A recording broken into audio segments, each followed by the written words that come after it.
नमस्कार। महाराष्ट्र में एमएलसी चुनाव को लेकर बात की जाए तो 18 जून को यहां पर वोटिंग होने जा रही है और वोटिंग के पहले एमएलसी चुनाव को लेकर ओपिनियन पोल के आंकड़े बेहद ही चौंकाने वाले सामने आ रहे हैं, क्योंकि 18 जून को यहां पर वोटिंग और 22 जून को यहां पर नतीजे सामने आ जाएंगे। लेकिन इससे पहले यानी चुनाव से पहले ही कई सीटों पर निर्विरोध यहां पर जो है जीत की खबर सामने आ चुकी है।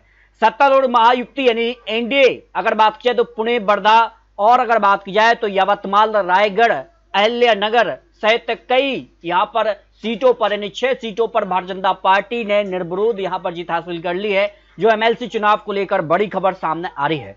सीधी टक्कर की बात की जाए तो यहां पर अब 11 सीटों पर ही सीधी टक्कर महायुति और महाविकास आघाड़ी में देखने को मिलने जा रही है। अगर बात की जाए तो भारतीय जनता पार्टी ने यहां पर 10 सीटों पर अपने उम्मीदवार उतारे हैं, बाकी सीटें यानी उनके सहयोगी गठबंधन को यहां पर दी हैं। जबकि बात की जाए तो उम्मीदवारों को लेकर नामांकन की आखिरी तारीख 4 जून थी। इसके बाद अब माना जा रहा है कि सीधी टक्कर यहां पर महायुति और महाविकास आघाड़ी के बीच होगी, लेकिन यहां पर 11 सीटों पर ही टक्कर देखने को मिलने जा रही है। लेकिन इसके अलावा बात की जाए तो कई सीटें ऐसी हैं जहां पर सीधे तौर पर नाम वापसी के यानी तारीख जो थी उसके बाद कई सीटों पर नाम वापसी भी यहां पर देखने को मिली है। जिसमें अगर बात की जाए तो यहां पर शरद पवार की एनसीपी के उम्मीदवारों ने रत्नागिरी, सोलापुर, पुणे जैसी सीटों से अपने नामांकन वापस लेने के बाद अब मामला सीधे तौर पर एनडीए के पक्ष में दिखाई दे रहा है, जो यहां पर बड़ी खबर यहां पर एमएलसी चुनाव को लेकर सामने आ रही है। तो एमएलसी चुनाव में सीधे तौर पर